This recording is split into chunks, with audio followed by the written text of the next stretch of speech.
Corporation Limited, NNPCL, has declared a state of emergency on production in Nigeria's oil and gas industry.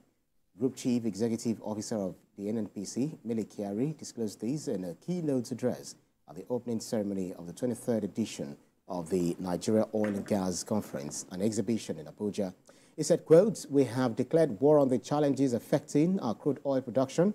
War means war. We have the right tools. We know what to fight. We know what we have to do at the level of our assets. We have engaged our partners and we will work together to improve the situation." End of quote. So joining us in the studio is a chartered accountant and public affairs analyst, Sesan. Good to see you. Good morning. Sesan. Yeah, morning, Ibrahim. Morning, Olamide. And good morning to all our viewers across the globe. A very beautiful Thursday morning. Hope you were not disturbed with the rain. Well, no rain, just light showers, scattering of showers. Well, for big boys like you, you are not always affected. But then, if you look at the issue in the front burner this morning regarding the NNPCL, reading the Riot Act, saying we are getting boots on the ground to fight oil theft and all of that. So, if given the Nigeria's reliance on oil, what implications do you think the declared state of emergency on the crude oil production would have for the country's economy? Thank you very much. I read yesterday the reaction of the Group GMD of NNPCL, Mele Kyari, saying they are declaring state of emergency. And the first thing that came to bear is when you look at it when it comes to governance, when you declare state of emergency, is a threat to the #1 citizen of that particular state. So what he's saying by implication is, even for me that is managing it, you should start considering an exit for me. That's an area where I looked at because you cannot be overseeing something.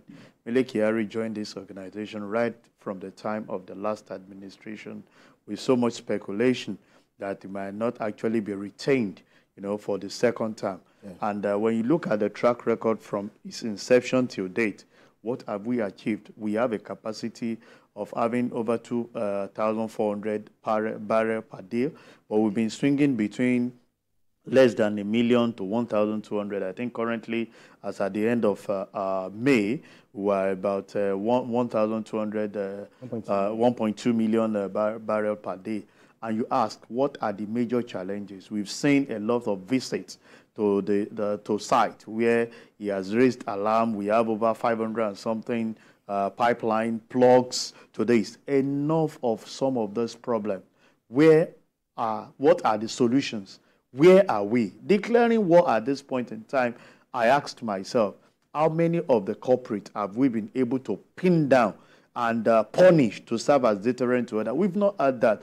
We should stop this rhetorics when we go to conferences, when we are being invited to give keynote address, we display as if we are working. Enough, which in fact, I don't expect words from him. I expect action to see where because knowing fully well that this is a key thing in the development of our country in terms of revenue. And you can see, we all celebrated the so-called Dangote refinery. You and I we know our position. At least for the first time, I heard people saying that I can see how vocal the owner of Dangote refinery, I mean Aliko Dangote himself, has been speaking of late. In your initial program this morning, we saw Senate setting up panel on the issue he raised, which was counter by the downstream sector to say no, they did not import such. But we are hearing from the Senate setting up ad hoc committee.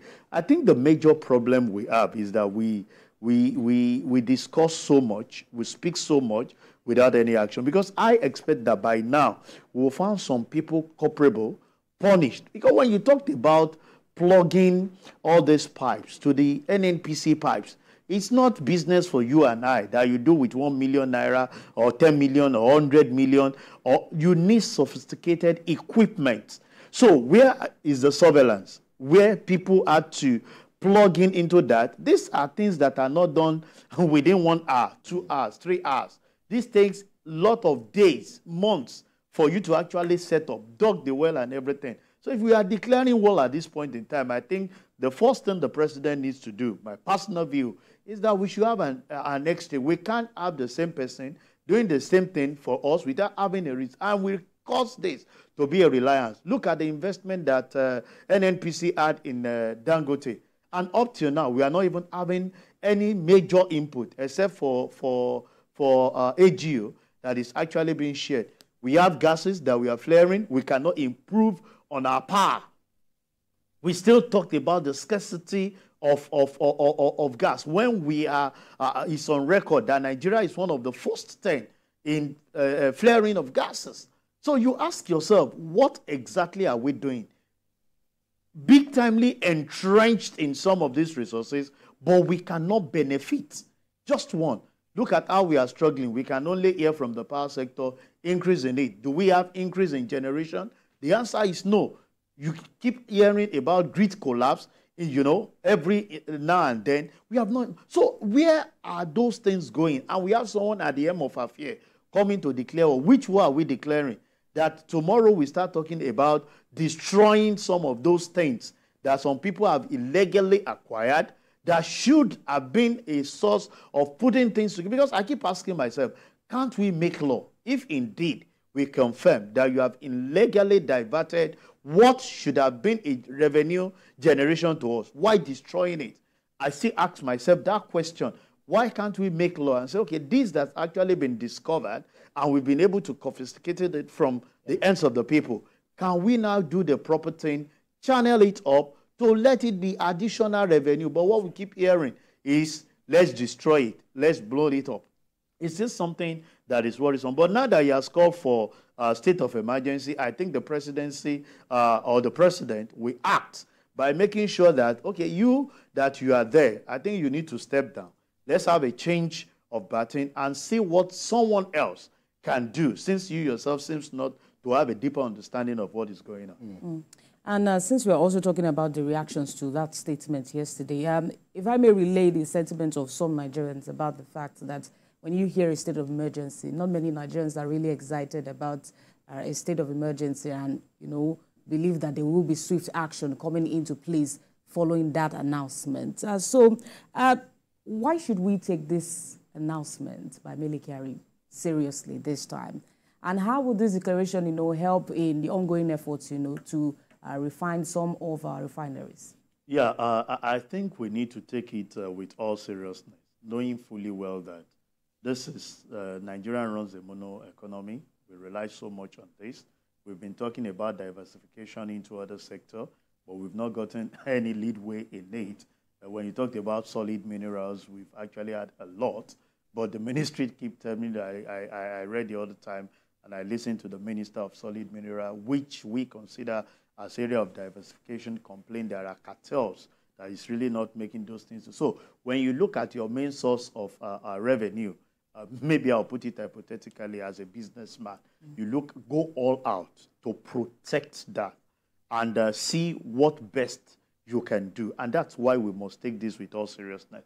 Don't forget that we waited this long for Dangote refinery to come upstream so that we can possibly have a reduction. Because what we had then, even when they were investing so much into Dangote refinery, is that once they start production, we'll see a reduction. And I think we've had a feel from the diesel, the AGOs, that is actually, at least before it started dishing out into the to the marketers, who had about 1,700 per liter, which when he actually came on board, it was reduced to around 1,000, 1,200, which is reasonable. So if you look at the percentage of reduction, if you have that, even in PMX, if you start producing and we give the support that is expected, possibly the cost of fuel might drop down from around 580 that we are currently 600, 700 to around 300. Do you know the implication of that? The current hardship that the country, the citizens of the country have faced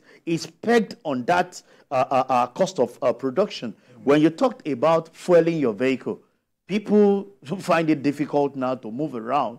And when you don't move around, logistics plays a major role. People can say that we have the advent of technologies, you can have meetings online, but do you know there are certain set of people that you need to be on ground to have physical discussion if those things must be. So when those things are not there, when you look at the operating cost of an average organization, what is eating into it is energy cost.